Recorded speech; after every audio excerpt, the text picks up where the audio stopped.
வணக்கம். 2025ஆம் ஆண்டு திறமைந்து புலமை பரிசு பரீட்சையை வெற்றி கொள்வதற்காக வினாத்தாள் 1 எதிர்பார்க்கை முன்னோடி பரீட்சை தாளின் வினாக்களுக்கு விரைவாக விடை காணும் முயற்சியில் ஈடுபடுவோம். மீள நான் கூறுவது யாதென்றால், பரீட்சையில் சிறந்த பெறுபேறு பெற வேண்டுமாயின் கடின தொடர்ச்சியான முயற்சி முக்கியமானதாகும். அந்த வகையில் என்னுடைய 5 எதிர்பார்ப்பு முன்னோடி பரீட்சை தாள்களும் கடந்த கால அரச பரீட்சை தாள்களில் குறைந்தபட்சம் 5 வருடங்களுக்கு உட்பட்ட காலப்பகுதியில் இருக்கக்கூடிய கேள்விகளில் பாட தலைப்புகளை கொண்டு கேள்விகளுக்கு விடைகாணும் விளக்கங்களும் காணொலிகளாக வழங்குகின்றேன். இவை உங்களுக்கு அரச பரீட்சையின் சிறந்த பெறுபேறு பெறுவதற்கு நல்ல துணை செய்யும் என கூறிக்கொண்டு வினாத்தாளுக்கு விரைவாக விடையளிக்கும் முயற்சியில் ஈடுபடுகின்றேன். நன்றி. 15 புலமை பரிசில் பரீட்சைக்கு தயாராகுவதற்கான என்னுடைய எதிர்பார்ப்பு முன்னோடி பரீட்சை வினாத்தாள் 1 முன்னோடி பரீட்சை 1 வினாக்களுக்கு விரைவாக விடை காணும் விளக்கங்கள். முதலாவது வினா பின்வரும் 2 உருக்களை பற்றி குறிப்பிட்டுள்ள சரியான கூற்று யாது என்பது. அப்ப 2 படங்களை நாங்கள் பார்வையிட வேண்டும். அப்ப அதுல தரப்பட்ட விடயங்கள்ல எது விடையாக பொருந்தும் என்பதையும் கவனித்தல் வேண்டும். இதுல முதலாவதாக சொல்லப்படுகின்றது, ஒரு ஏயில் உள்ள தாவரங்களின் எண்ணிக்கையிலும் பார்க்க ஒரு பியில் உள்ள தாவரங்களின் எண்ணிக்கை அதிகமாகும். அப்ப நாங்கள் தாவரங்களை பார்க்கின்ற போது அவ்வகையில மாற்றம் தெரியவில்லை. ஆகவே அந்த விடை ஏற்றுக்கொள்ள முடியாது.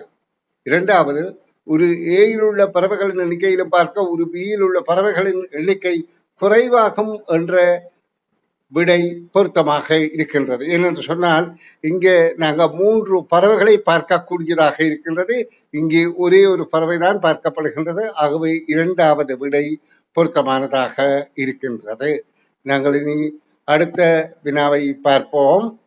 அடுத்த வினா, அதாவது 2வது வினாவுக்குரிய படத்தை பார்வையிட்டு 2வது வினாவை பார்ப்போம்.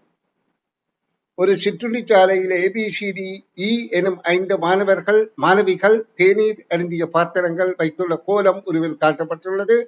இவர்களுள் இடது கையால் தேநீர் பாத்திரங்களை பயன்படுத்தியோர் யாவர் என்று கேட்கப்படுகின்றது. அப்ப இதுல அந்த தேநீர் பாத்திரங்களுடைய கைப்பிடிகள் அமைந்துள்ளதை கொண்டுதான் நாங்கள் இடது கையால் பயன்படுத்தினார்களா வலது கையால் பயன்படுத்தினார்களா என தெரிவு செய்யணும். ஆனால் இங்க விடைகள் எல்லாம் 2 பேரைத்தான் குறிப்பிடுகின்றது. 2 ஆங்கில எழுத்தான் இருக்கின்றது. ஆகவே நாங்கள் இதிலே ஒரே திசை நோக்கி 2 உள்ளது. சியும் டியுமாக இருக்கின்றது. பாருங்க, சியும் டியும் கைப்பிடி ஒரே திசையில் இருக்கின்றது. ஆகவே இடது கையால் பயன்படுத்தினவர்கள் CD என்ற 2வது விடையாகும். அடுத்தது, Monday, Tuesday, Wednesday, Thursday, Friday ஆகிய வார நாட்களில் உள்ள எழுத்துக்களுக்கும் சாட்டர்டே, சண்டே ஆகிய வார இறுதி நாட்களில் இல்லாததுமான எழுத்துக்களும் எண்ணிக்கை யாது என்று கேட்கப்படுகின்றது. அதாவது இதுல வார நாட்கள் என்பது கிழமை நாட்கள். திங்கள், செவ்வாய், புதன், வியாழன், வெள்ளி. ஆங்கிலத்துல Monday, Tuesday, Wednesday, Thursday, Friday. வார இறுதி நாள் என்பது சனியும் ஞாயிற்றுக்கிழமையும், சாட்டர்டே, சண்டே. இவ என்ன கேட்கப்படுகின்றது, இந்த ஆங்கில சொற்கள்ல உள்ள எழுத்தும் சாட்டர்டே, சண்டேல இல்லாத எழுத்துக்களும் எவை என்று கேட்கப்படுகின்றது. நாங்கள் ஒவ்வொரு எழுத்தாக பார்ப்போம். மண்டே முதலாவதாக சாட்டர்டே, சண்டேலே இல்லை. அடுத்தது, ஓ என்கின்ற எழுத்து மண்டேல வருகின்ற ஓ என்கின்ற எழுத்தும் சாட்டர்டே, சண்டேலே இல்லை. அடுத்ததாக இ என்பது இல்லை. இந்த சொல்லில மற்ற எழுத்துக்களும் இருக்கு. டியூஸ்டேல இ இல்லை. அடுத்ததாக W இல்லை. வெட்னஸ்டேல உள்ள W இல்லை. இ ஏற்கனவே பார்த்தாச்சு. அடுத்தது, தேர்ஸ்டேல H இல்லை. அடுத்ததாக ஃப்ரைடேல I இல்லை. அப்போ ஒவ்வொரு சொற்களையும் ஒவ்வொரு எழுத்துக்கள் மண்டேல மட்டும்தான் 2 எழுத்துக்கள் இல்லை. அப்போ மொத்தம் 7 எழுத்துக்கள் இல்லை என்பது விடையாகும். இனி நாங்கள் அடுத்த வினாவை பார்வையிடுவோம். 4வது வினா, ஒரு வாகன தரிப்பிடத்தில் கார், ஆட்டோ, மோட்டார் பைக் என 18 வாகனங்கள் நாற்சக்கர, முச்சக்கர, இருசக்கர வாகனங்களாக தரித்து நின்றன. அம்மூன்று வகை வாகனங்களின் சில்லுகளின் மொத்த எண்ணிக்கை 52 காணப்பட்டன. அத்தரிப்பிடத்தில் தரித்து நின்ற இருசக்கர, முச்சக்கர, நாற்சக்கர வாகனங்களின் எண்ணிக்கைகள் முறையே என்று கேட்கப்படுகின்றது. இங்கே 3 வேறுபட்ட எண்ணிக்கை சில்லுகளை கொண்ட வாகனங்கள் குறிப்பிடப்பட்டுள்ளமையினால் நாங்கள் விடையை கொண்டு கேள்வியை அணுகி எந்த விடை பொருத்தம் என காண்பது இலகுவாக இருக்கும். 2 வகையாக இருந்தால் நாங்கள் ஒன்றில் குறைந்த எண்ணிக்கை என வாகன எண்ணிக்கை, இந்த சில்லுகளின் எண்ணிக்கையை குறைந்த எண்ணிக்கையை பெருக்கி வித்தியாசத்தை, அதாவது 2க்கும் இடையில உள்ள சில்லுகளும் அந்த குறைந்த எண்ணிக்கைக்குள்ள வித்தியாசங்களை கண்டு அதே அந்த சில்லுகளின் எண்ணிக்கையால வகத்தை கண்டு கொள்ளலாம்.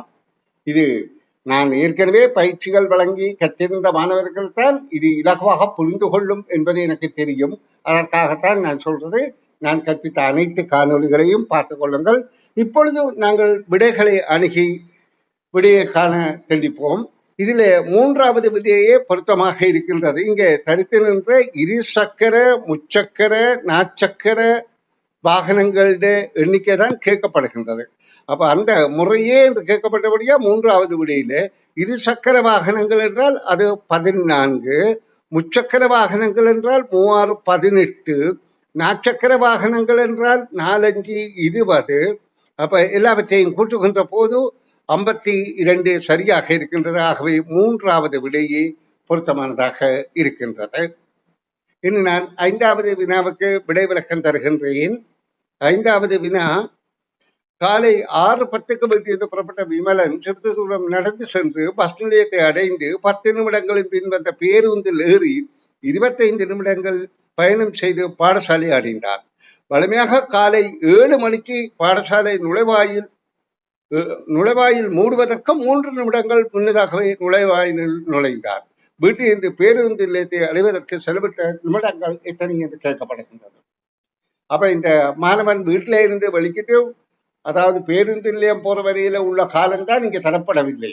மற்ற அனைத்து காலங்களும் தரப்பட்டிருக்கிறது. இறுதியில பாடசாலை 7 மணிக்கு அதாவது நுழைவாயில் மூடப்படும். 7 மணி வரையில பிள்ளைகள் வரலாம். அதுக்கப்புறம் வந்தால் நுழைவாயில் மூடி அவர்களுக்கு பிந்தியதற்கான தண்டனை வழங்கித்தான் வகுப்பறைக்கு அனுப்புவார்கள். அப்ப அவன் எப்பவும் 3 நிமிடம் முன்னதாக வலிமையாக வாரது. அதே போல அவன் பாடசாலைக்குள்ள வந்து விட்டார். இப்ப எங்களை கேள்வி என்ன, வீட்டிலிருந்து அவன் பேருந்து நிலையத்துக்கு செல்வதற்கு எவ்வளவு நேரம் செலவானது என்று கேட்கப்படுகின்றது. அப்ப நாங்க என்ன செய்யணும், இந்த 6:10 அவன் பேருந்து நிலையத்துல காத்திருந்த 10 நிமிடம், 25 நிமிடம் பேருந்துல பயணம் செய்த நேரங்களை எல்லாவற்றையும் கூட்டுவோமாக இருந்தால் 6:45 இருக்கின்றது. அவன் பாடசாலைக்கு நுழைவது 6:57. ஏன் 7 மணியில 3 கழித்தால் 6:57. அப்ப இந்த மிகுதி 12 நிமிடம் தான் அவன் வீட்டிலிருந்து பேருந்து நிலையம் வரை செலவிட்ட நேரம் என கணித்துக் கொள்வோம். அதாவது என்னுடைய 5 முன்னோடி எதிர்பார்க்கை பரீட்சை தாள்களின் 1வது முன்னோடி எதிர்பார்க்கை பரீட்சை தாளின் பக்கம் 2 விடை காணும் விளக்கங்கள் விரைவாக விளக்கம் தருகின்றேன், கவனித்துக் கொள்ளுங்கள். இப்பொழுது நாங்கள் 2வது பக்கத்தில் உள்ள கேள்வியிலே 6வது கேள்வியை முதலாவதாக பார்வையிடுவோம். ஒரு ஏயில் உள்ள தமிழ் சொற்களை குறிக்கும் பிரதியீட்டு ஆங்கில எழுத்துக்கள் ஒரு பியில் உள்ளன. அவற்றில் கருமடல் என்பதை குறிப்பது எது என கேட்கப்படுகின்றது. இங்கே அதாவது ஒரு ஏயிலே 4 சொற்களும் ஒரு பியிலே 4 சொற்களுமாக மொத்தம் அந்த 4 சொற்களுக்கும் பிரதியீடாக ஆங்கில எழுத்துக்கள் 4, அது பிரதியீடாக இருப்பது 4 சொற்கள் அல்ல, 4 எழுத்து கூட்டங்கள். அப்ப இதில் எங்களை கேட்கப்படுகின்றது கருமடல் என்பதை குறிப்பது எது என்று. அப்ப நாங்க இந்த கருமடல் என்ற சொல்ல கொஞ்சம் முற்று அவதானிக்கின்ற போது அந்த கருமடல்ல உள்ள முதல் எழுத்து இன்னும் ஒரு சொல்லில வருகின்றது. அந்த கருமடல் என்பதன் இறுதி எழுத்தும் இன்னும் ஒரு சொல்லில வருகின்றது. அப்ப இதே போல ஆங்கில குறியீடுகள் எழுத்துக்கள்ல ஒரே எழுத்து முதலாக வருவது டி,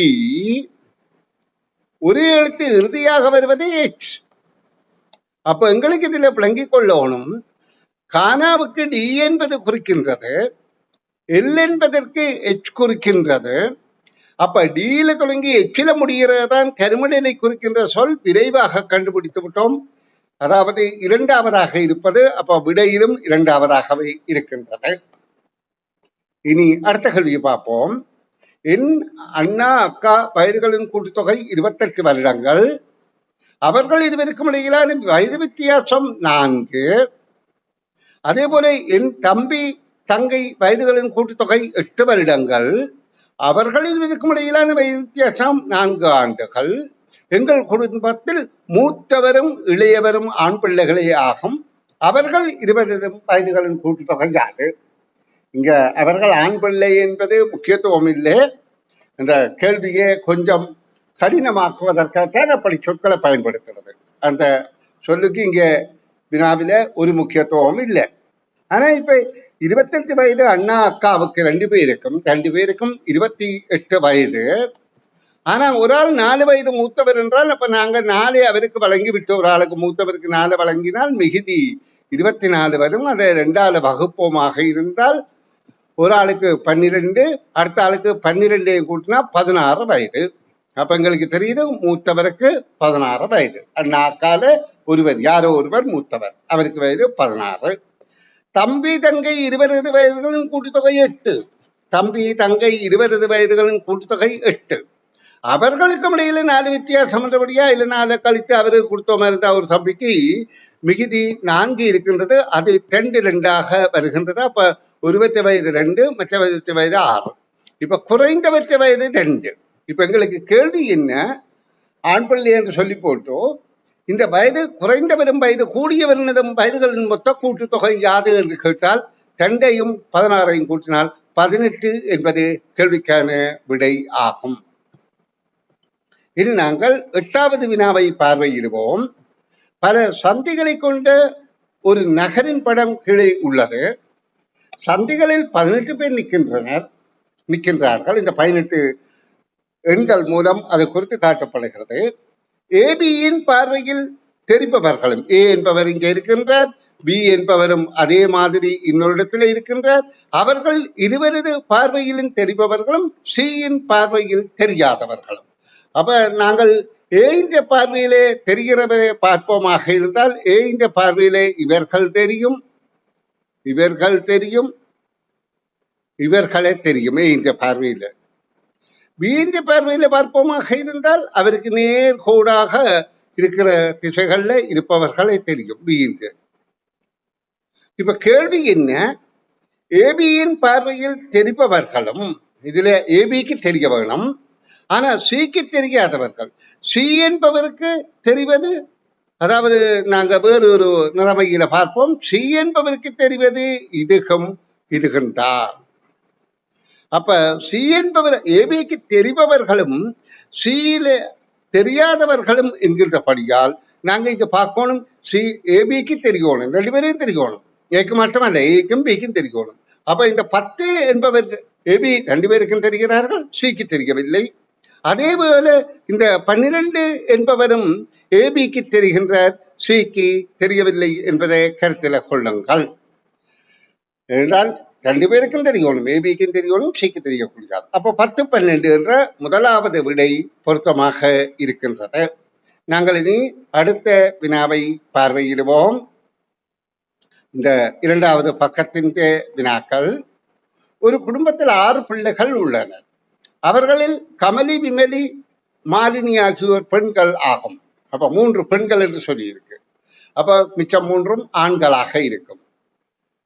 இப்ப கமலிக்கு 3 தம்பிமார் உள்ளனர். அப்ப கமலி என்ற பெண் இருக்கிறா, அவக்கு மிச்சம் 3ம் ஆண்களின் தம்பிமாராக இருக்கிறார்கள் என்றால் எங்களுக்கு ஆண் பெண் என்ற எண்ணிக்கை இங்க விடைக்கு தேவை என்றபடியால் நான் ஆண் என்றே குறிக்கிறேன். கமலி என்பது பெண், கமலி, விமலி, மாலினி பெண்கள், 3 பெண்கள் 3 ஆண்கள். விமலிக்கு 3 அண்ணாமாரும் இருக்கிறார்கள். அப்ப நிச்சயமாக விமலி இங்கதான் இருக்க வேண்டும். ஏன் 3 அண்ணாமார் இருக்கிறார்கள், ஒரு அக்கா இருக்கிறார், அதை பத்தி இங்க குறிப்பிட இல்லை. குறிப்பிட்ட விடயத்தை மட்டும்தான் நாங்கள் பார்வையிடுவோம். மாலினிக்கு 2 மூத்தவர்களாக இருக்கிறார்கள்.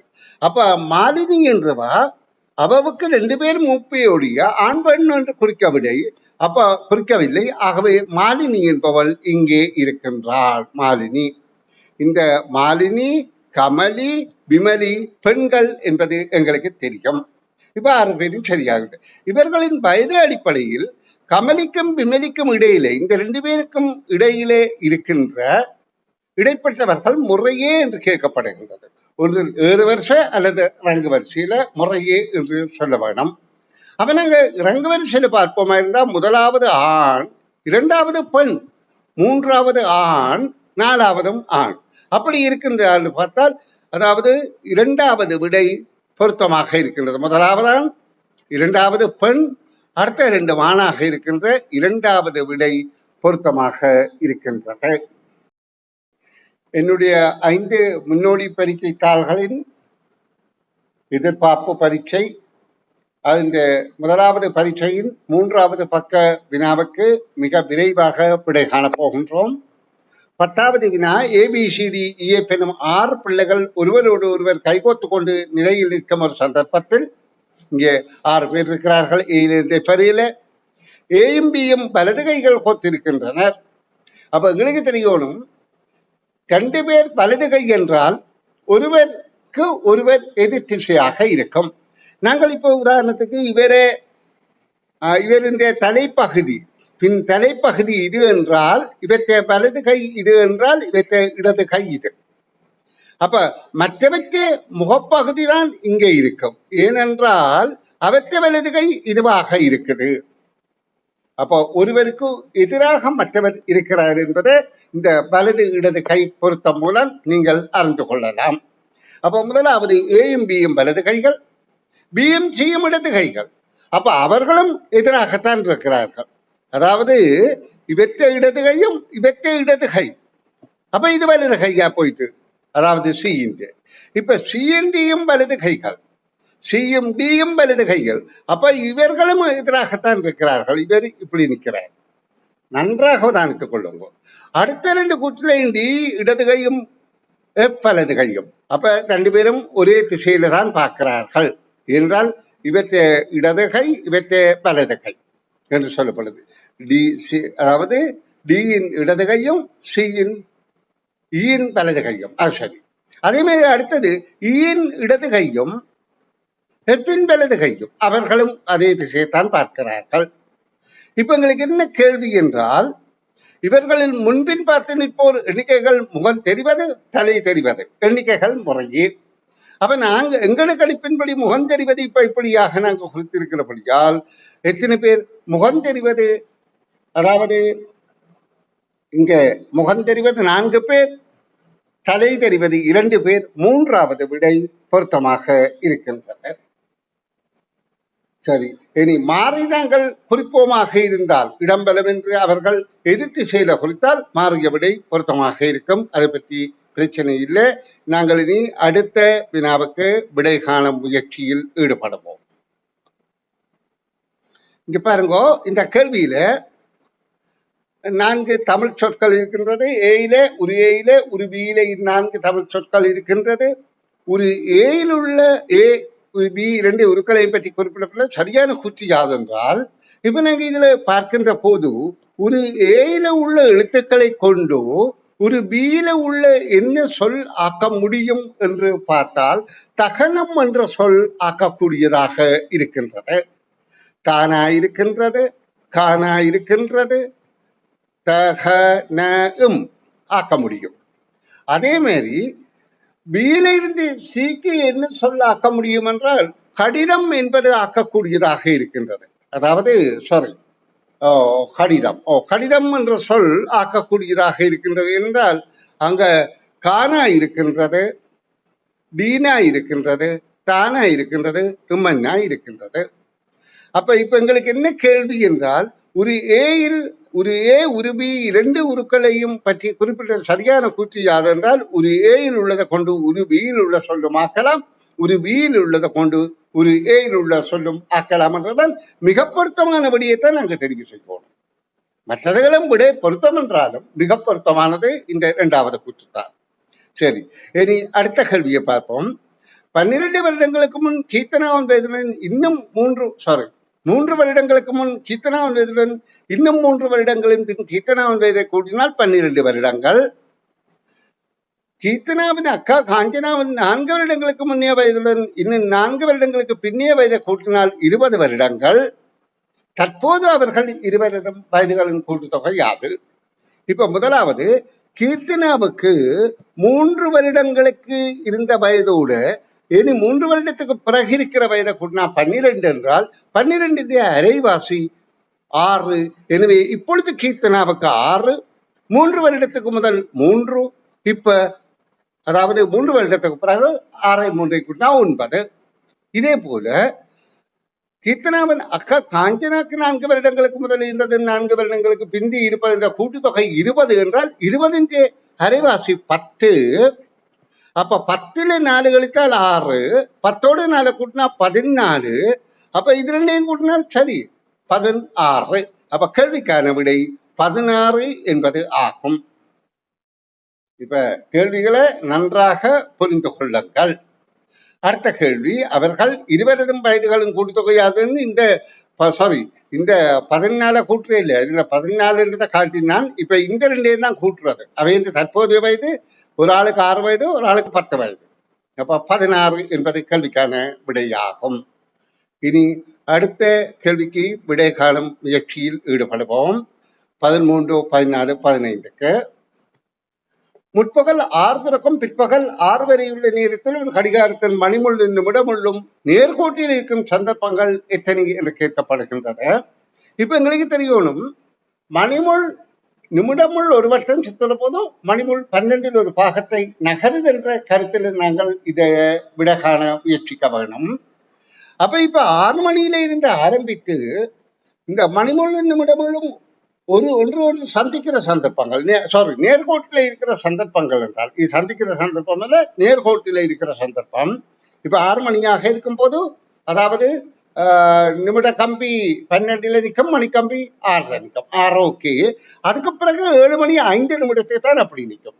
பிறகு 8:10க்கு நிற்கும், பிறகு 9:15, பிறகு 10:20, பிறகு 11:25, பிறகு 12:30, பிறகு 1:35, பிறகு 2:40, 3:45, 4:50. 5ல இருந்து வராது, 4:50க்கு பிறகு அடுத்தது திரும்ப 6 நிற்கும். அப்ப 6ல இருந்து 6 வரை எண்ணிக்க அடுத்த 6 எண்ணங்கள் எண்ணக்கூடாது. மொத்தம் 11 என்பது கேள்விக்கான விடை ஆகும். அடுத்தது, ஒரு குறித்த மாதத்தின், நல்லா அவதானித்துக் கொள்ளும், ஒரு குறித்த மாதத்தின் ஞாயிற்றுக்கிழமைகள் வரும் மொத்த எண்கள் 75 இருக்கின்றது. உங்களுக்கு இந்த நாட்கள், மாத நாட்காட்டியில 1, 8, 15, 22, 29 என்பது கூட்டுத்தொகை 75 என்பது எப்பவும் மனப்பாடமாக இருக்க வேண்டும். அப்படியானால் 2ல இருந்து 30 வரைக்கும் 80 என்பது மனப்பாடமாக இருக்கணும். 3ல இருந்து 31 வரைக்கும் 85 என்பதும் ஞாபகத்திலையும் மனப்பாடமாக இருந்தால் உங்களுக்கு பயிற்சிகளுக்கு இலகுவாக இருக்கும். அப்ப ஒரு மாதத்தின் ஞாயிற்றுக்கிழமை வருகின்றது 75, ஆனா ஞாயிற்றுக்கு அடுத்த திங்கட்கிழமை வருவது 2ஆம் தேதியில இருந்து 30ஆம் தேதி வரையில். ஆனா இங்க 30ஆம் தேதி இல்ல, காரணம் என்றால் 50ஆம் கூட்டுத்தொகை என்று சொல்லப்படுகின்றது. அப்ப 30ஆம் தேதி இல்லாதபடியால் இது 23, 23 2 25, 9 14, 9 16, அடுத்த நாள் தானே. அப்ப 25, அப்ப 25 25 50. அப்ப இந்த மாதத்துல உள்ள நாட்களின் எண்ணிக்கை 29 ஆகும். இது அதிவிரைவாக இறுதிக்கட்ட வகுப்பு என்பதை புரிந்து கொள்ளுங்கோ. இதுல இன்னும் இலகுபடுத்தி நான் சொல்லிக் கொண்டிருக்க முடியாது. அப்படியானால் அந்த தனி காணொலிகளை பார்த்து புரிந்து கொள்ளுங்கள். 8 பசுக்கள் 4 சாக்கு புல்லே 2 நாட்கள்ல சாப்பிடுமா இருந்தால் எங்களுக்கு இதுல விளக்கம் தெரியணும். 2 பசு 1 சாக்கு புல்லே 2 நாள்ல சாப்பிடுகின்றதால் கருத்து. அப்ப இப்ப கேள்வி என்ன, 2 பசு 4 சாக்கு புல்லு என்றால் இது நாங்கள் 8 நாட்களில் சாப்பிடும். 3வது விடை பொருத்தமானதாக இருக்கின்றது. இது என்னுடைய எதிர்பார்க்கை முன்னோடி பரீட்சை தாளின் 4வது பக்கா 6வது வினாவுக்கான விடைகாண் விளக்கம். ஒரு முட்டை வியாபாரி திங்கள் செவ்வாய் புதன் ஆகிய 3 தினங்களிலும் ஒரே மாதிரியான சமமான எண்ணிக்கை முட்டைகளை வித்தியாசமான விலைகளில் வாங்கி சேகரித்தார். அவர் திங்கட்கிழமை 50 ரூபாய் படி வாங்கினார், செவ்வாய்க்கிழமை 40 படி வாங்கினார், புதன்கிழமை 30 படியும் வாங்கினார். அடுத்த நாள் வியாழக்கிழமை அனைத்து முட்டைகளையும் 40 ரூபாய் படி விற்றார். வியாபாரம் மூலம் வியாபாரிக்கு ஏற்பட்டது என்று கேட்கப்படுகின்றது. இங்கே முக்கியத்துவம் கொடுக்க வேணும். 3 தினங்கள் சொல்லப்பட்டிருக்கிறது. ஆனா அவர் வாங்கின 3 தினங்களும் ஒரே மாதிரியான சமமான எண்ணிக்கை என்பதும் முக்கியம். அப்ப சமமான எண்ணிக்கை வாங்கி இருக்கிறார், ஒரே மாதிரியான முட்டை வாங்கி இருக்கிறார். அப்ப 3 தினங்கள்ல வாங்கி இருக்கிறார். அப்ப முதல் நாள் 50, அடுத்த நாள் 40, 3ஆம் நாள் 30. அப்ப மொத்தம் 120 ரூபாவுக்கு அவர் 3 முட்டைகள் வாங்கி இருக்கிறார். இப்ப அவர் வித்தது 40 ரூபாய் படி. அப்ப 40 ரூபாய் படி 3 என்றால் அது 120க்கு 3ஐயும் வித்திருக்கின்றார். அப்ப எங்களுக்கு இலக்கமாக தெரிகின்றது அவருக்கு லாபம் இல்லை, நஷ்டம் இல்லை. 3 என்று கருதினா அதுல மடங்கு தனியாக இருக்கலாம். இங்க எண்ணிக்கை சொல்லல, சமமான எண்ணிக்கை என்றுதான் சொல்லப்பட்டது.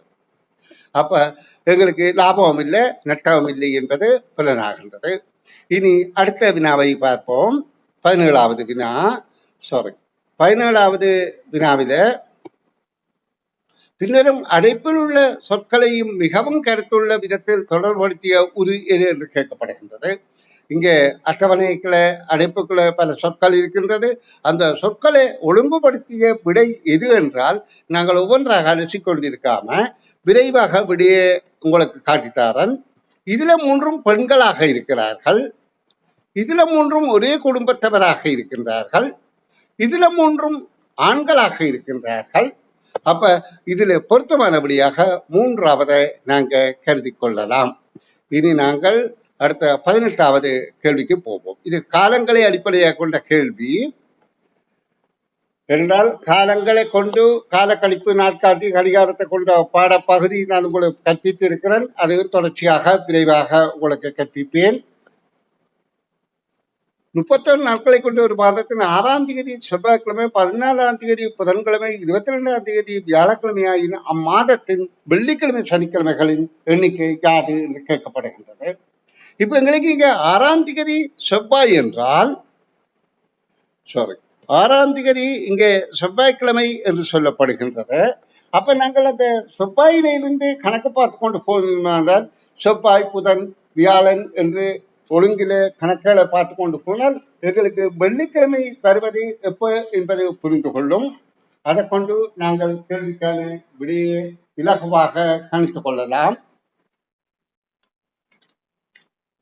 இப்ப பாருங்க, இதுல 6ஆம் தேதி செவ்வாய் என்று சொல்லப்படுது. அப்போ 7 புதன், 8 வியாழன், 9 வெள்ளி.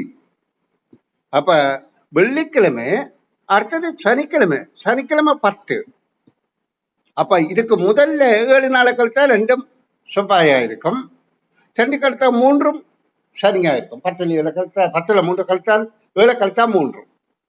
அப்ப இதுல எங்களுக்கு இந்த 2 3 என்பது பலனாயிற்று, வெள்ளி சனி. அடுத்த இதோடைய 7 கூட்டிக் கொண்டு வந்தால் 9 7 கூட்டுகின்றோம். 9 7 கூட்டினா 16, 16 7 23, 23 7 30. அப்ப 30 என்றால் இது 31, அதுவும் சரியா இருக்கு. ஆனா இதுல இது சரியா இருக்கு, இது பிள்ளையா இருக்கு.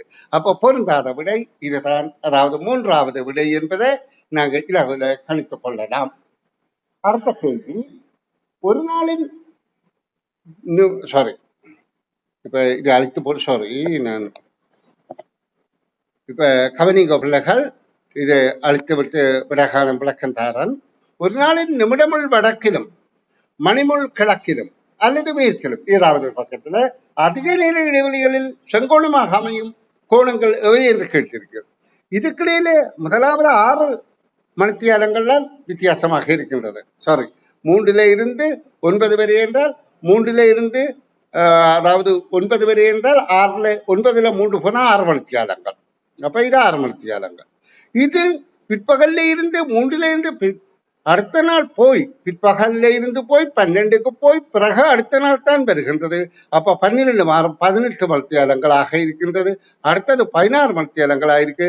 அப்ப அதிக நேரத்தில் இருப்பது இரண்டாவது விடை என்பதை கவனத்தில் கொள்ளுங்கோ. இனி நாங்கள் 20வது கேள்விக்கு விடை காண் விளக்கம் பார்ப்போம்.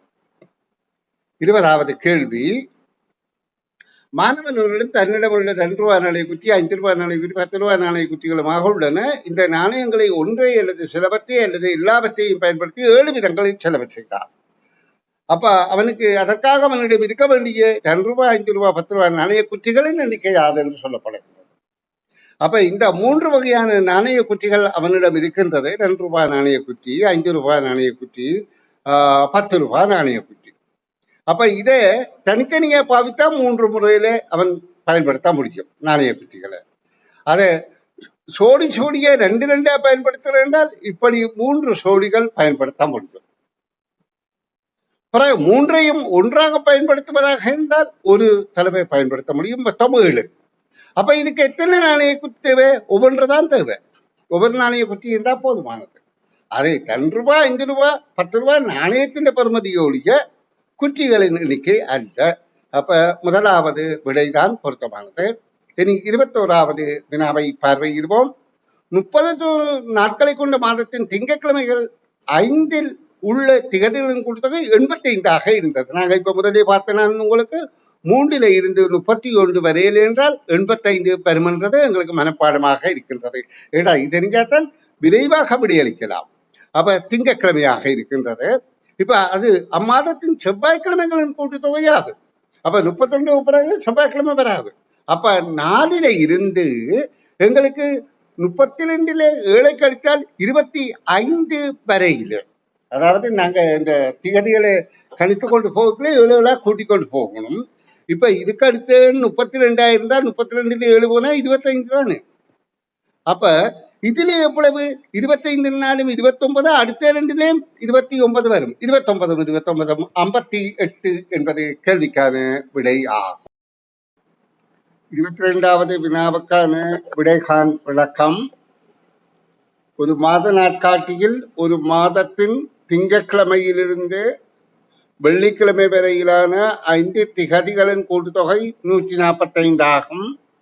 அவற்றில் திங்கட்கிழமையினதும் வெள்ளிக்கிழமைகளினதும் திகதிகளின் கூட்டுத்தொகை யாது என்பது கேள்வி. வேண்டியது திங்கள்ல இருந்து வெள்ளி வரை என்றால் 5 நாட்கள் என்பது எங்களுக்கு தெரிகின்றது. அப்ப திங்கட்கிழமையின் திகதிகளின் கூட்டுத்தொகை எக்ஸ் என கருதினால் செவ்வாய் எக்ஸாக 1, புதன் எக்ஸாக 2, வியாழன் எக்ஸாக 3, வெள்ளி எக்ஸாக 4. இப்ப நாங்க இந்த மொத்தம் 145 என்று சொல்லப்பட்டிருக்குது. இந்த 1, 2, 3, 4ஐயும் கூட்டினால் அந்த 145ல இந்த 10 1, 2, 3, 4 என்கின்ற தொடர் 4வது முக்கோண எண் வரையிலான எண் கூட்டுத்தொகை 10 கழிப்போமாக இருந்தால் 135. இந்த 135 தான் 5 எக்ஸுக்கும் உரிய பரிமாணம். அப்ப இது 5ஆல வகுத்தால் 2, 7, 27. அப்ப திங்கட்கிழமை 27ஆம் திகதி 27ஓட 4 கூட்டினால் எக்ஸாக 4, 27 4 கூட்டினால் 31ஆம் திகதி வெள்ளிக்கிழமை. இப்ப கேள்வி என்ன? இந்த 27ஆம் திகதியினதும் 27ஐயும் 31ஐயும் கூட்டினால் கூட்டுத்தொகை யாது என்று கேட்கப்படுகின்றது. அப்ப உங்களுக்கு தெரியும் 1 3 8 3 4 5 58 என்பது விடையாகும். இது நாங்கள் 23வது வினாவுக்கு செல்வோம். இவ்விருவை ஒரு பெரிய சதுரமுகியாக்குவதற்கு சேர்க்க வேண்டிய சிறிய சதுரமுகிகளின் எண்ணிக்கை சார்பான சரியான கூற்று யாது? இது ஒரு பெரிய சதுரமுகி ஆக்கணும் என்றால் எங்களுக்கு தெரியணும், சதுரமுகி என்றால் அகலம், நீளம், உயரம் என்பன ஒரே சமனானதாக இருக்க வேண்டும். இங்கே அது சிறிய சதுரங்களாக இருக்கின்றபடியால் நாங்கள் சிறிய சதுரங்களின் எண்ணிக்கை சமனாக இருக்க வேண்டும். அப்ப கீழே உள்ள சதுரங்கள் மாத்திரம்தான் எங்களுக்கு கூடுதலான எண்ணிக்கையாக இருக்கின்றது. அது 4 சதுரங்கள் இருக்கின்றது. அப்ப இந்த கருத்து என்ன?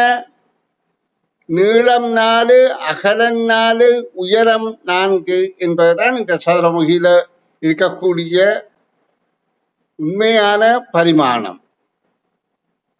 அப்ப நாங்கள் இந்த சதுரமுகியில உள்ள மொத்த சதுரமுகிகளின் எண்ணிக்கை 4 தர 4 தர 4 நன்னாங்க 16, 16 நான்கு 64.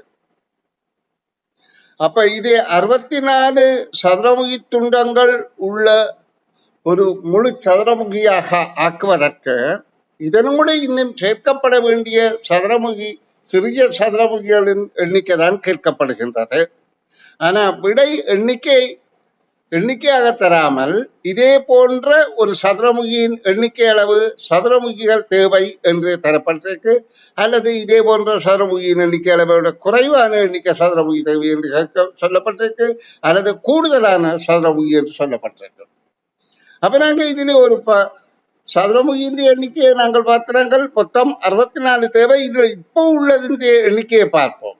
இதுல இந்த வரிசையில அந்த முதல் நிரையில, அதாவது நிரல் முதலாவது வரிசையில 10 துண்டங்கள் இருக்கின்றது. அடுத்ததுல இப்படியாக 11 துண்டங்கள் இருக்கின்றது. அதே போல அடுத்ததிலையும் இப்படியாக 11 துண்டங்கள் இருக்கின்றது. அப்ப மொத்தம் 32 இருக்கின்றது. 64 இருக்க வேண்டிய இடத்துல 32 இருக்குமா இருந்தால் இன்னும் 32 தேவை. அப்ப இதே போன்ற ஒரு சதுரமுகியின் எண்ணிக்கை, இதே போன்ற சதுரமுகிகள் கொண்ட ஒரு சதுரமுகிகளின் எண்ணிக்கைகள் தேவை என்ற முதலாவது விடைதான் பொருத்தமானது. இனி அடுத்த வினாவுக்கு விடைகான் விளக்கம். இச்சுவரின் விடுபட்ட பகுதியை அடைப்பதற்கு தேவையான செங்கற்களின் எண்ணிக்கை யாது என்று கேட்கப்படுகின்றது. இங்கே நாங்க இதுல விடுபட்ட பகுதியில 1, அதாவது செங்கற்களை எண்ணுவோமாக இருந்தால் 1, 2, 3, 4, 5, 6, 7, 8 தேவை. ஆகவே கேள்விக்கான விடை 8 என்பது ஆகும். இனி நாங்கள் 25வது வினாவை பார்ப்போம் பிள்ளைகள். இது ஒரு 4க்கு 4 16 சதுர கட்டங்களுடைய ஒரு கட்டமைப்பாகும். மேலுள்ள எழுத்து சட்டகத்தின் மேலிருந்து கீழாக நேர்கோட்டில் உள்ள 4 எழுத்துக்களை இணைப்பதன் மூலம் 4 கருத்துள்ள சொற்களை ஆக்க முடியும். இங்க பாருங்க, மேலிருந்து கீழாக இதனை சேர்ப்பதன் மூலம் நாங்க 4 சொற்கள் அதிகாரி, அதிகாலை, அதிகம், அகலம் என்ற 4 சொற்களை ஆக்க முடியும். அது தொடர்ச்சியாக பார்க்கிற போது அதேபடி அச்சொற்களில் 2 சொற்கள் இச்சட்டகத்தில் நேர்கோட்டில் 4 எழுத்துக்களையும் இணைப்பதன் மூலம் மேலும் ஆக்க முடியும் என்று சொல்லப்படுகின்றது. அப்ப மேலும் 2 சொற்களை நேர்கோட்டில இணைக்கிறதன் மூலமாக, அதாவது குறுக்கு திசையில சொற்களை இணைக்கின்ற போது அதிகாரி என்ற சொல்லையும் அதிகம் என்ற சொல்லையும் ஆக்க முடியும். அப்ப இதற்கு முதலாவது விடை பொருத்தமாக இருக்கின்றது. இனி அடுத்த வினாவை பார்வையிடுவோம் பிள்ளைகள். அடுத்த வினா, அதாவது இந்த பக்கத்தின் இறுதி வினா. நீர் வானில் பறக்கும் பறவை கூட்டம் ஒன்றை கண்டீர். அவற்றில் ஒன்றுக்கு முன்னால் மூன்று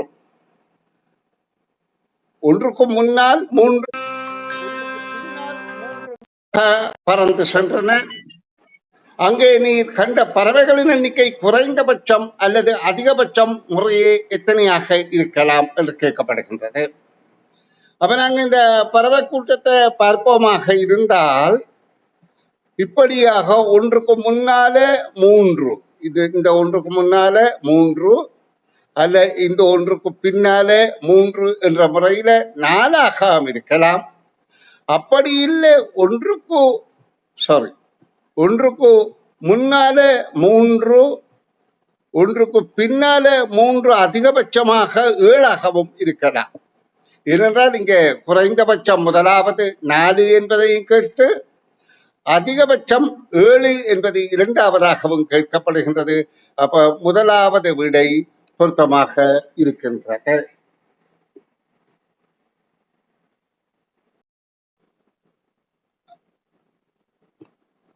அதாவது முதலாவது முன்னோடி எதிர்பார்க்கை பரீட்சைத்தாளின் 6ஆம் பக்க வினாக்களுக்கு விடை காணும் விளக்கங்கள் பார்வையிட போகின்றோம். 7வது வினா, ABCD எனும் ஒவ்வொரு காற்பகுதியிலும் உள்ள மிகச்சிறிய இலக்கத்தை பயன்படுத்தி ஆக்கத்தக்க மிகப்பெரிய எண் யாது என்பது கேள்வி. ஒரு வட்டம் 4 பாகங்களாக பிரிக்கப்பட்டிருக்க அந்த 4 பாகங்கள்ல ஒவ்வொரு பாகத்திலையும் இருக்கிற இரு இலக்கங்கள்ல மிகச்சிறிய இலக்கங்களை தெரிவு செய்து அந்த 4 மிகச்சிறிய எண்களையும் பயன்படுத்தி ஆக்கத்தக்க மிகப்பெரிய எண் யாது என்று கேட்கப்படுகின்றன. எங்களுக்கு எண் விளக்கம் என்ற பாடப்பகுதியில படித்திருக்கின்றோம். இலக்கங்களை இறங்கு வரிசையில் எழுதினால் மிகப்பெரிய பெருமானமும், ஏறு வரிசையில் எழுதினால் இலக்கங்களின் பெருமானங்களுக்கு ஏற்ப ஏறு வரிசையில் எழுதினால் மிக சிறிய பெருமானமும் கிடைக்கும். இப்ப எங்களுக்கு மிகப்பெரிய பெருமானம் கிடைக்க வேண்டும் என்பதால் இதிலே மிகச்சிறிய எண்களை முதல்ல தெரிவு செய்து அதை இறங்கு வரிசையில் எழுதுவோம். இதில் ஏல 3, பியில 4, சியில 5, டியில 2. அப்ப இறங்கு வரிசை என்றால் முதலாவது மிகப்பெரியது 5, அடுத்தது 4, அடுத்தது 3, அடுத்தது 2. அப்ப 5432 என்கின்ற இரண்டாவது விடை மிகப்பெரிய எண்ணாக இருக்கின்றது. இனி அடுத்த வினா, 5வது அடைப்புக்கு பொருத்தமான கோலம் எது என்று கேட்கப்படுகின்றது. இந்த முதலாவது கடிகாரம் 3 காட்டுகின்றது, அடுத்தது 7 காட்டுகின்றது. அப்ப 7ல 3 போனால் இதுல ஒன்று அடுத்ததோட பொது வித்தியாசம் 3 மணி 30 நிமிடம். அப்போ 7ஓட 3:30 சேர்த்தால் 10:30. 10:30ஓட 3:30 சேர்த்தால் 14. 10:30ஓட 3:30 சேர்த்தால் 14. 14ஓட 3:30 சேர்த்தால் 14ஓட, அதாவது இந்த கடிகார நேரத்தோட 3:30 நாங்க சேர்ப்போமாக இருந்தால் 17:30 இருக்கும். 17:30 என்பது 5:30. அப்ப 3வது விடை பொருத்தமாக இருக்கின்றது. இனி நாங்கள் அடுத்த வினாவை பார்வையிடுவோம். 29வது வினா, கல்வி சுற்றுலா செல்வதற்கு வாடகைக்கு அமர்த்தப்பட்ட பேருந்தில் 3 வீதம் அமரத்தக்க 12 பயணி ஆசனங்களும். அப்போ 3 வீதம் 12 ஆசனம் என்றால் 12 தர 3 36 ஆசனங்களும், 20 வீதம் அமரத்தக்க 14 ஆசனங்களும். அப்ப 14 2ஆல பெருக்குவோமாக இருந்தால் 28.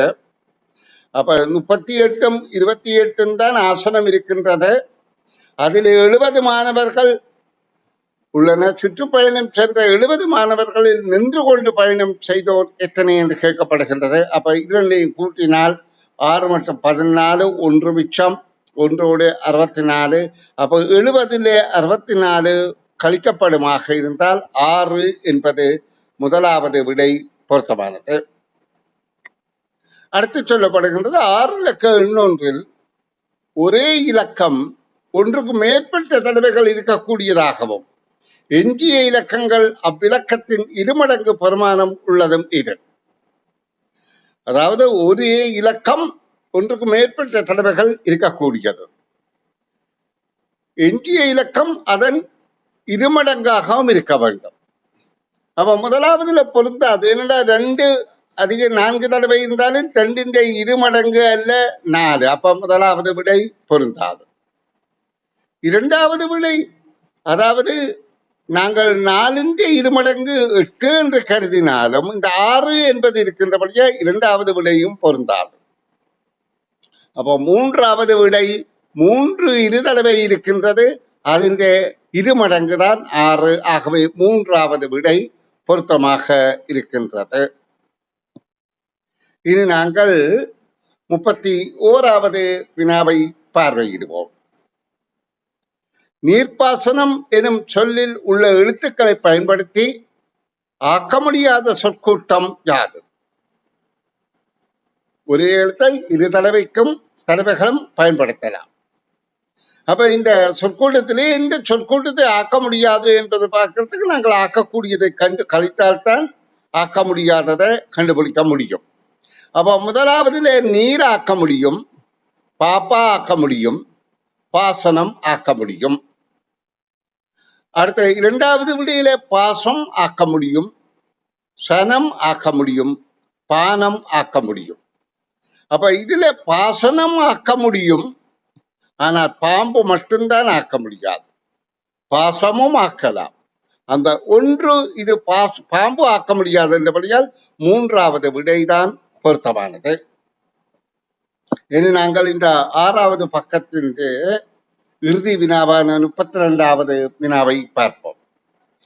பின்வரும் கோலத்துக்கு ஏற்ப ஏபி ஆகிய இடங்களில் இடப்பட வேண்டிய எண்கள் முறையே ஏயிலையும் பியிலையும் வர வேண்டிய எண்கள் முறையே என்று கேட்கப்பட்டபடியால் இந்த எண்களுக்கு இடையிலே ஏதாவது ஒரு தொடர்பு இருக்கணும். பலஞ்சொலியாகவோ இடஞ்சொலியாகவோ எதிரெதிராகவோ கூட்டியோ கழித்தோ பெருக்கியோ வகுத்தோ ஏதோ ஒரு வகையில தொடர்பு இருத்தல் வேண்டும்.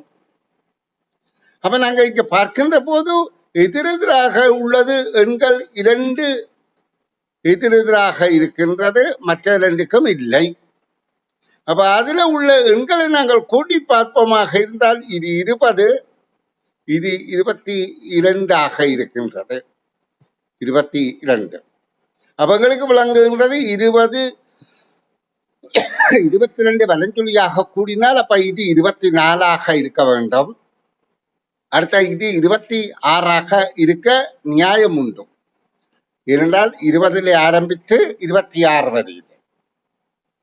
இப்ப 24 ஆகணும் என்றால் பிக்கு 14 இதுல பிக்கு 10 வரணும். ஏன்னா 14ஓட 10 கூட்டினா தான் 24. ஏக்கு 13ஓட 13 கூட்டினால் 26. அப்ப A13 முறையே என்று கேட்கப்பட்டபடியால் A13 B10 என்ற இரண்டாவது விடைதான் பொருத்தமானது. இது முதலாவது முன்னோடி எதிர்பார்க்கை பரீட்சைத்தாளின் 7ஆம் பக்க வினாக்களுக்கு விடை காணும் விளக்கம். உருவிலுள்ள சதுரத்தில் 4 வெள்ளை பந்துகளும் 4 கருப்பு பந்துகளும் உள்ளன. மேலிருந்து கீழாக அம்புக்குறியுள்ள பந்திலிருந்து 1 2 3 4 என்றவாறு எண்ணி 4 என குறிப்பிடும் பந்து அகற்றப்படுகின்றது. அடுத்து பந்திலிருந்து 1 2 3 என்றவாறு எண்ணி 3 எனப்படும் பந்து அகற்றப்படுகின்றது. இவ்வாறாக தொடர்ந்து 1 2 3 என்றவாறு எண்ணி 3 எனப்படும் பந்து அகற்றப்படுகின்றது. இறுதியில் கடைசியாக இருக்கும் இரு பந்தின் நிறங்கள் யாவை என்று கேட்கப்படுகின்றது. இது அரச வரிக்கை வினா போன்றது. அரச வரிக்கையில பட்டத்தை தந்தார்கள். அது மட்டுமல்லாமல் அங்க முதல்ல இருந்து இது வரையில 3 மடங்குகளாக 3வது பந்து அகற்றப்பட்டது. இங்கு முதல்ல 4வது பந்து, அடுத்துத்தான் 3வது பந்து. ஏனென்றால் மீதியிலே 2 பந்துகள் மீதமாக வேண்டும் என்றபடியால் 3 பந்துகள் நீக்கப்படுகின்றது. அப்ப நாங்க இதுல சொல்லப்பட்ட செயற்படி நாங்க செயற்பட்டு இதுல மிஞ்சுகின்ற பந்துகளின் நிறங்களை கண்டுகொள்வோம். முதலாவது அந்த அம்புக்குறியுள்ள இடத்துல இருந்து 1 என ஆரம்பித்து 2 3 4 என்பது நீக்கப்படுகின்றது. பிறகு அடுத்ததுல 5 என்று ஆரம்பிப்போம். அப்போ எங்களுக்கு அது இலகுவாக இருக்கும். 6 என்று வந்து 7 என்ற 3வது பந்து நீக்கப்படுகின்றது. திரும்ப 8, 9, 10 என்கின்ற 3வது பந்து நீக்கப்படுகின்றது. திரும்ப 11, 2 மிஞ்சும் வரையில செய்யணும். 11, 12, 13 எனும் பந்து நீக்கப்படுகின்றது. 14, 15, 16 எனும் பந்து நீக்கப்படுகின்றது. 17, 18, 19 என்ற பந்தம் இறுதியாக நீக்கப்பட்ட பிறகு, அதாவது 4 இருந்து 4 3 3ஆக அதிகரித்து கொண்டு போனோம். அப்ப 4க்கு அடுத்த 7, 7க்கு அடுத்த 10, 10க்கு அடுத்த 11, 11க்கு அடுத்த 16, 16க்கு அடுத்த 19 நீக்கிவிட்டோம். இப்ப இருக்கிற 2ம் வெள்ளை பந்துகள் என்பதை கவனத்தில் கொள்ளுங்கள். இனி நாங்கள் அடுத்த 14வது வினாவுக்கு விடை காணும் முயற்சியில் ஈடுபடுவோம். 34வது வினா ஒரு சதுர கட்டமைப்பு 4 கட்டங்களாக பிரிக்கப்பட்டிருக்கிறது.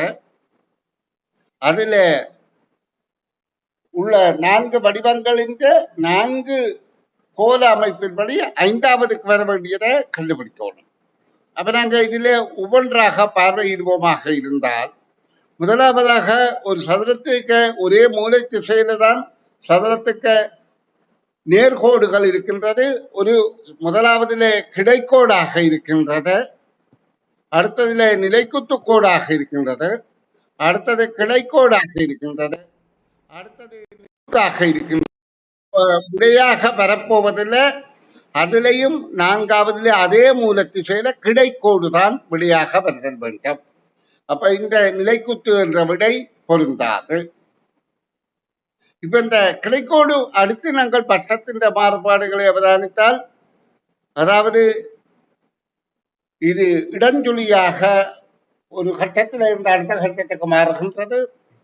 ஆனா மாறுகின்ற போது அங்க 2 வட்டமாக அடுத்ததுக்கு வருகின்றது. இங்க பாருங்க, திரும்ப இதே கட்டத்தில் இருந்துதான் 1 ஆரம்பித்து அது இடஞ்சொலியாக மேலே அடுத்த கட்டத்துல 2ஆக வருகின்றது. இப்ப இந்த கட்டத்தில இருந்து அடுத்த கட்டத்துக்கு போய்க்க இதுல திரும்ப ஒரே வட்டம் ஆரம்பிக்கும். அப்ப இதான் விடையாக இருக்கும். இதுக்கு அடுத்ததான் இந்த திசையில 2 உள்ளத வரும். அப்ப இதே போல அமைப்பில இருக்கிறது 3வது விடை. இது கோல காட்சிகளை இனங்காணும் ஆற்றல். இது நாங்க 35வது வினாவுக்கு விடை காணும் முயற்சியில் ஈடுபடுவோம். இந்த 35வது வினாவை பாருங்கோ. இதுல முதலாவதாக 35வது வினா, சதுர வடிவமுள்ள கடதாசி 2 தடவைகள் மடிக்கப்பட்டு வெட்டி இவ்வாறு பெறப்பட்டது. அப்ப 2 தடவை, ஒரு தடவை மடிக்க 2 பாகங்கள் வரும், 2 தடவை மடிக்க 4 பாகங்கள் கிடைக்கும். அப்ப அது எந்த வடிவம் பொருத்தம் என பார்க்கறதுக்கு நாங்க இத பிரித்த கோட்டை கீறுவோமாக இருந்தால் இப்படியாக பிரிகின்றது. இதுல எந்த பாகத்துக்குரியது எது பொருத்தமாக இருக்கிறது என்று பார்த்தால், நாங்க இதை அப்படியே கண்ணால பார்க்கிற போதே எங்களுக்கு தெரிகின்றது இந்த வடிவத்துக்கு இது பொருத்தமாக இருக்கின்றது.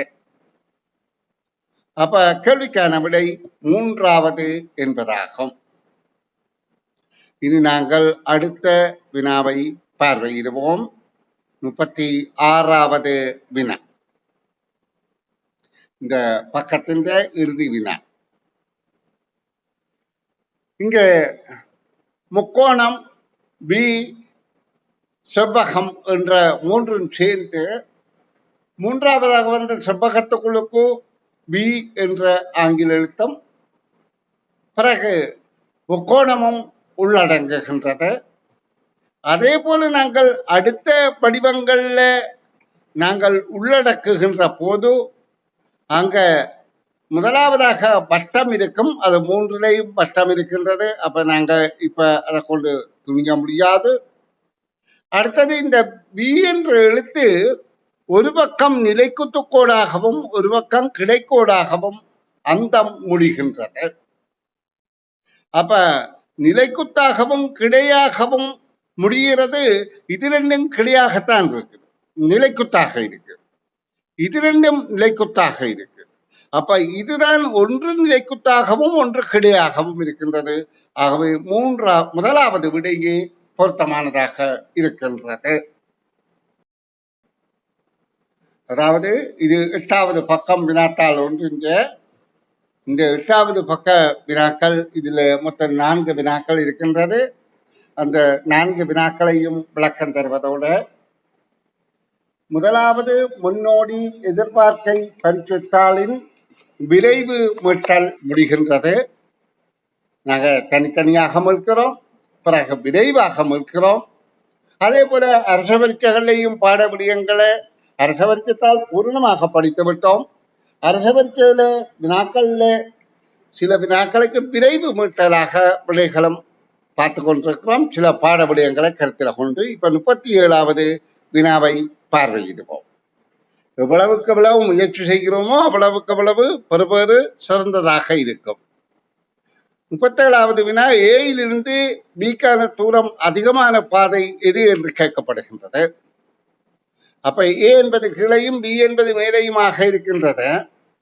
இதுல தூரங்களுக்கான அளவிடைகள் தரப்படவில்லை. ஆனா எங்களுக்கு இதுல தரப்பட்டதில் என்ன கருத்தை நாங்கள் எடுக்கலாம் என்றால் எல்லாம் சமனான தூர பாதைகள் என கருதினால் என்றால் அப்படித்தான் கண்ணுக்கு தெரிகின்றது. அப்படி கருதினால் நாங்கள் இதிலே ஏயில இருக்கக்கூடியது, முதலாவதில் இருக்கக்கூடியது ஏயில இருந்து பி வரைக்கும் 2, 3, 4, 5 வழிப்பாதைகள். இரண்டாவதிலே ஏயில இருந்து பி வரைக்கும் 1, 2, 3, 4 வழிப்பாதைகள். மூன்றாவதிலே ஏயில இருந்து பி வரைக்கும் 4 வழிப்பாதைகள். அப்ப எங்களுக்கு தெரிகின்றது அதிகமான வழிப்பாதை முதலாவது விடை என்பதை நாங்கள் கருத்தில் கொள்ளலாம். இது நாங்கள் 2வது வினாவுக்கு விடை காணும் விளக்கத்தில் ஈடுபடுவோம். மாமரம், மாமரக்கன்று, மாமர வித்து, மாமர கொப்பும் எனும் சொற்களில் இவற்றுள் அதிக எழுத்துக்களையும் குறைந்த எழுத்துக்களையும் கொண்ட சொற்கள் முறையே. அப்ப நாங்க இதுல விடை அதிக எழுத்து உள்ளதை முதலாவதாகவும் அடுத்து குறைந்த எழுத்துக்களை 2வதாகவும் கொடுப்போம் முறையே என்று கேட்கப்பட்டபடியா. அப்ப நாங்க ஒவ்வொரு சொற்கள்ல உள்ள எழுத்துக்கள் எண்ணிக்கையே நாங்கள் எழுதி கொள்ள வேண்டும். அப்பதான் எங்களுக்கு கிரகித்து இது விடை என்று சொல்ல முடியும். மாமரத்துல 4 எழுத்துக்கள், மாமரக்கன்றுல 7 எழுத்துக்கள், மாமர வித்தில 6 எழுத்துக்கள், மாமர கொப்பில 8 எழுத்துக்கள் இருக்கின்றது. அப்ப இங்க அதிக எழுத்து தானே முதலாவது கேட்கப்படுகின்ற. அப்ப முதலாவது டி வரணும், குறைந்த எழுத்து ஏ. அப்ப டி ஏ என்கின்ற முதலாவது விடை பொருத்தமாக இருக்கின்றது. இது நாங்கள் 39வது வினாவை பாருங்கோ. இது திசைகளை அடிப்படையாக கொண்ட வினாக்கள்ல பார்வையிட்டிருக்கின்றோம் என்றாலும் இப்பொழுதும் இதில் பார்வையிடுவோம். ஏயிலிருந்து பி தெற்கு திசை இருப்பின். அப்ப இங்க சொல்லப்படுகின்றது ஏயிலிருந்து பி தெற்கு திசை, இது தெற்கு திசை என்று சொல்லப்படுகின்றது. அப்ப எங்களுக்கு இந்த சிலுவை அடையாளமாக இதை இப்படியாக எழுதினால் இது தெற்கு என்றால் வடக்குக்கு எதிர்த்தான் தெற்கு. அப்ப வடக்குல இருந்து வலஞ்சுழியாக வந்தால் இது கிழக்கு, இது தெற்கு, இது மேற்கு என்பது புரிகின்றது. இப்ப கேள்வி என்ன, பியிலிருந்து சிக்கான சி திசையில் உள்ளது. பியிலிருந்து சி என்றால் அது கிழக்கு திசையில் இருக்கின்றது. அப்ப உண்மையிலேயே நாங்க நகரப்படங்கள்ல இப்படித்தான் எழுதுவது வழக்கம். வடக்கு மேற்கு வலஞ்சுழியாக கிழக்கு, அடுத்த தெற்கு, அடுத்த மேற்கு என குறிப்பது வழக்கம். ஆனா இங்க மாறி கேட்கப்படுகின்றது. அதற்கேற்ற மாதிரி நாங்கள் வலஞ்சுழியாக இவற்றை எழுதி விடை காண முடியும்.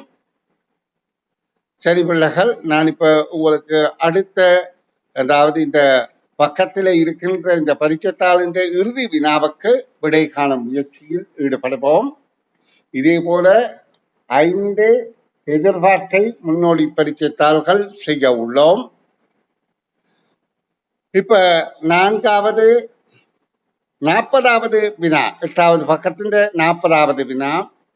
ஒரு புத்தக கடையில் 3 பென்சில்கள் ஒரே தடவையில் வாங்கினால் 30 ரூபாவுக்கும், 3 பென்சிலை வாங்கினால் 30 ரூபாவுக்கு, அப்ப ஒரு பென்சில் 10 ரூபாய் முடியுது. 2 பென்சில்களை ஒரே தடவையில் வாங்கினால் ரூபாய் 25க்கும், அப்ப ஒரு பென்சில் 12.50 முடியுது. தனியொரு பென்சிலை வாங்கினால் ரூபாய் 15க்கும், அப்ப சேர்த்து வாங்க மலிவாக இருக்கின்றது, வாங்கலாம். 6 நண்பர்கள் தம்மிடம் உள்ள பணத்தை ஒன்று சேர்த்து 6 பென்சில்கள் வாங்க உகந்த சிக்கனமான முறையாகும். சிக்கனமான என்றால் அவர்கள் லாபகரமாக வாங்க வேண்டும்.